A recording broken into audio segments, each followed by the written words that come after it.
إن الحمد لله نحمده ونستعينه ونستغفره. نعوذ بالله من شرور أنفسنا ومن سيئات أعمالنا. من يهده الله فلا مضل له ومن يضلل فلا هادي له. أشهد أن لا إله إلا الله وحده لا شريك له، وأشهد أن محمدا عبده ورسوله. يا أيها الذين آمنوا اتقوا الله حق تقاته ولا تموتن إلا وأنتم مسلمون. يا أيها الناس اتقوا ربكم الذي خلقكم من نفس واحدة وخلق منها زوجها وبث منهما رجالا كثيرا ونساء، واتقوا الله الذي تساءلون به والأرحام إن الله كان عليكم رقيبا.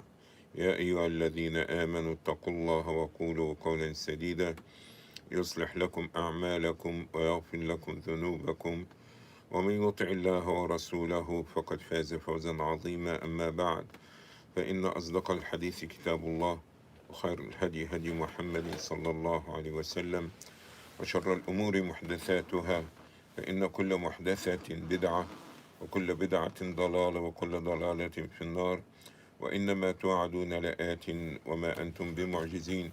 I greet you all with the greeting of Islam. Assalamu alaikum wa rahmatullahi wa barakatuh. May the peace and the blessing of Almighty Allah be with you all. I'd like to welcome you all for continuation of our series, Raising Muslim Family.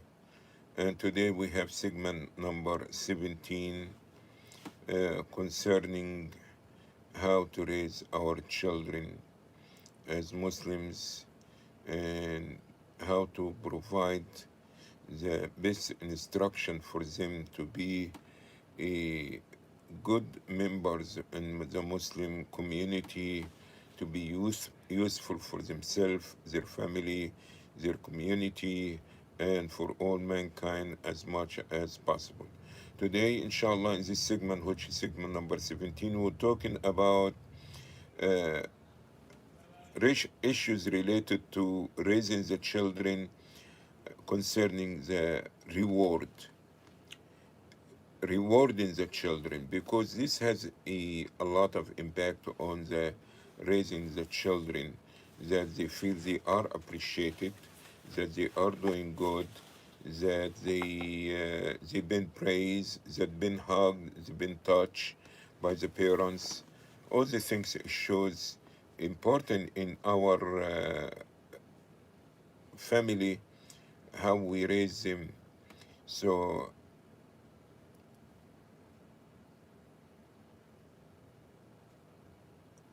rewarding the children is something very significant. And the reward is not only by giving them money, okay? The reward can be in a different forms. It can be talking about him highly. It can be talking about other people, about how a child is good, giving them gifts, giving them money, taking them some places.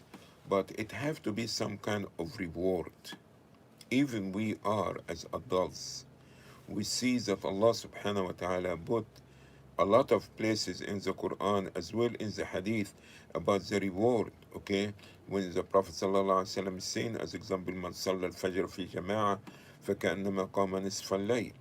Whosoever pray Fajr in Jama'ah, that means you go to the mosque and you pray Fajr, you be rewarded as if you pray half of the night. Okay? So we need this kind of methodology also to apply it towards our children, about rewarding them or tell them that they're doing good and things like this. And especially when they do something good, okay? When they did something or they stay away from something that they are not supposed to be doing it, so they need to be rewarded. And the rewarding can be a word, okay?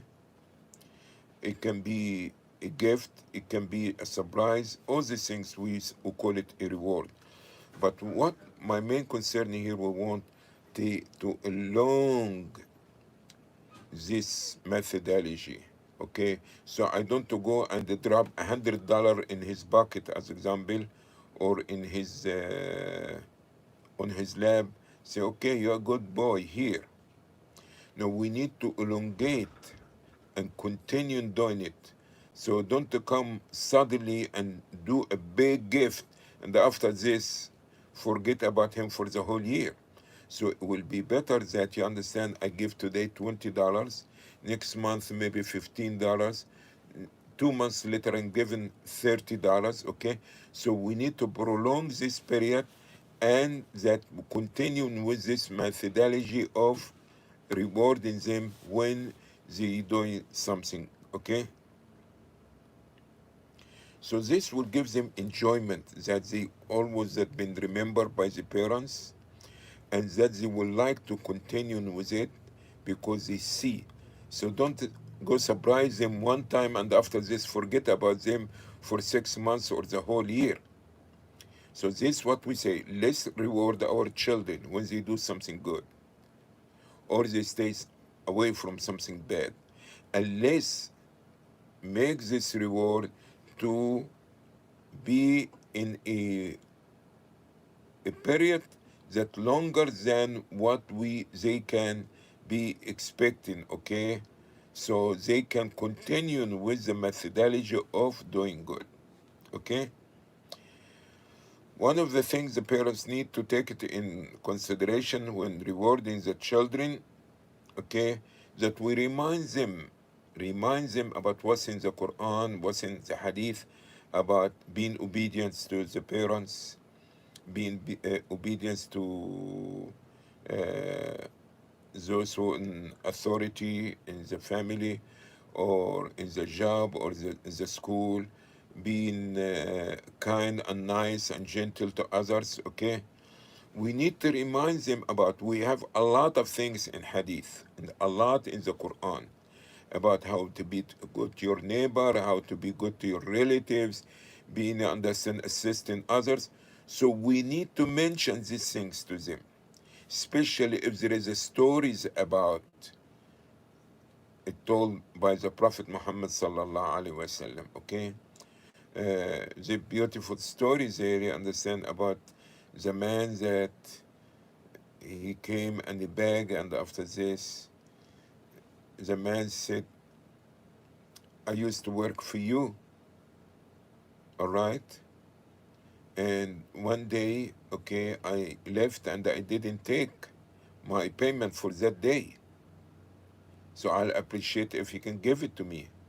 So the man, he told him, look to the field, okay? All the sheep and all this livestock is yours. He say, are you making fun of me?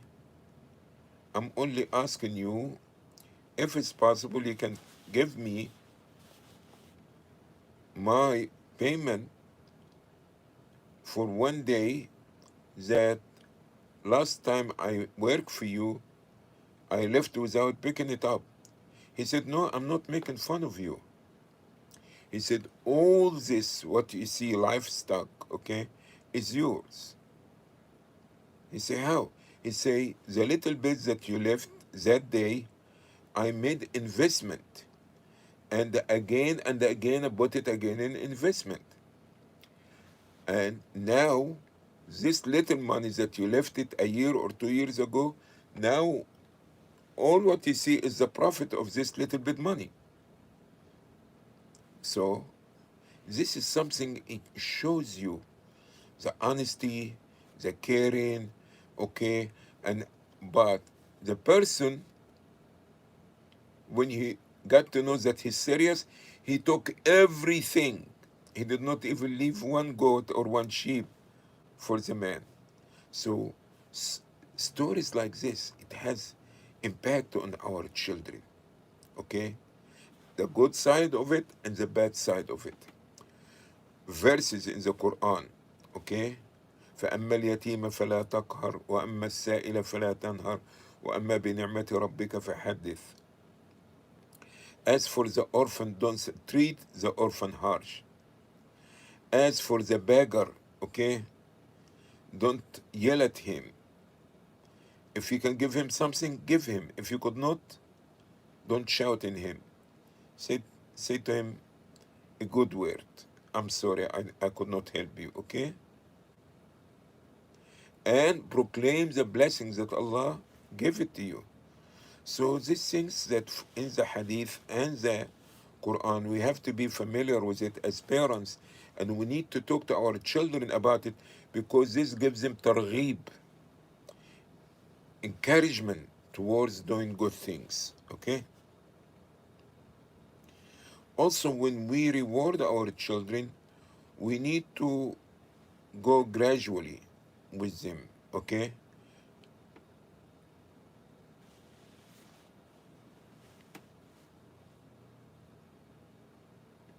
And our children go in a different stages and different ages. So it's not what you was given to him when he was in a first grade in the school will be the same thing when he finished his middle school. It's not going to be the same thing, like, understand, when he finish his high school and get his diploma. So we have to see that what kind of encouragement and reward we're giving them, that it suits the time and the age and the occasion. This is something also have to be taken in consideration, okay? Encouragement, it can be through gifts and can be a social way. Is not always have to be a material thing. Like, as example, praising the child. As example, uh, making a surprise, taking him someplace, okay? As example, you take him when you're going to see your relatives in the other country, okay? So we have to have various ways of showing our encouragement for our children, okay? Especially the young ones, they get so excited, all right? So, not to be always giving the same gift or using the same methodology, because they already got used to it. Abby or my father, every weekend he give me $5, or he take me to the ice cream truck and we get something. No, you need to change it, okay? You need to say good words to him besides the ice cream.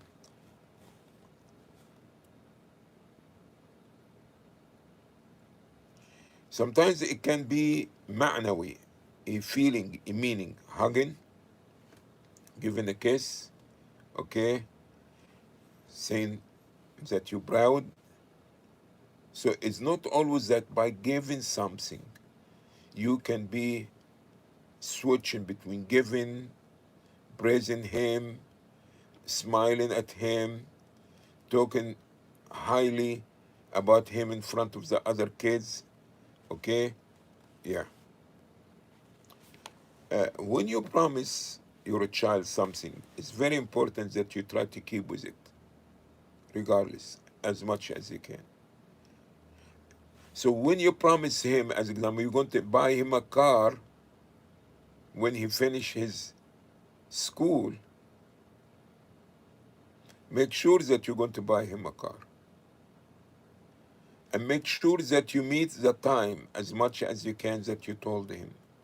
Because this can have a lashback, you understand, if this is the right term to say. If you did not keep your word, or that you understand, you let it go. Yeah. Because we have to win the trust of our children. So if you did not keep your word, this will be a serious problem. And it may be going to be a bad example in his life. So make sure that what you're promising, that you're capable to do it, and do your best. You keep your promise and make sure that you what, that you do it in time according what you had told here. It is very important we talk about our children, okay, in front of others, the visitors, the relatives, in his presence, because this makes him feel good about himself and encourage him to continue to do what he's doing from good deeds. It's very important that we be equal and fair among our children. You could not reward your children and you give one $5 and the other one $10 and the other one no money. Okay? Because you're going to create animosity and jealousy and envy among the children. Unless that you give them a chore to do and your child or your daughter was the only one did it and the other did not do it. This is something different now. She can be rewarded. They are not going to reward it because they did not. All of them, they have the opportunity. Okay? Whosoever memorize Surah Al-Kahf, I'm going to give them, you understand, $50. So your daughter did her best and she memorized it. The other boys kept watching TV and they playing and they did not. So now you give her, but you did not give them. This is fine. Okay? But if all of them had memorized and made the effort, now they need to be equal with them, so not to create any jealousy or envy among themselves.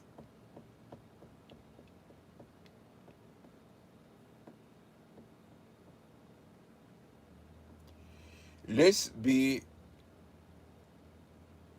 reasonable in what we do. When we deprive a child from something, it's because he did not do his work. So not always we have to reward our children regardless. No, that's not right. A person who didn't do what they're supposed to do, there's no surprising for them, there is no rewarding for them, not to understand even a good word, right? Because they had the opportunity and they have the means, but they choose not to do it. One last thing that we have to be, as a parents, we have to be very careful that we don't praise our children so much. And not to ignore it totally. Because sometimes we may spoil or the children getting used to this. Oh, my father was so happy with me. Because every day, oh, you're so good, you're so good, you're so good. It became something normal to him now, regardless you do it or not. So it is very important that we balance, that we praise them when they do something, that we not exceed and exaggerate in what we're saying about them, so they can get to know that you mean it, that you are not, you understand, pouring praising on them and this it. We have to understand that our children, although they are much younger than us, but in most cases they are smart and they understand us and they can watch us in the way how we do it. So we have to be careful not to cause them to be jealous from each other by leaning to one child more than the other, or that we praise them regardless they did it or not. This is not right. And that we be fair and we always try to encourage them, rewarding them as much as possible by monetary or by hugging or by kissing or visiting or going to a special place. Inshallah, we'll continue talking more about how to raise our children. Tomorrow we're talking about, inshallah, the chastising the kids or punishing them and how the discipline should be in the family, if Allah will. Thank you for being here today. Allah subhanahu wa ta'ala bless you. If anybody have any correction, feel free to present it now.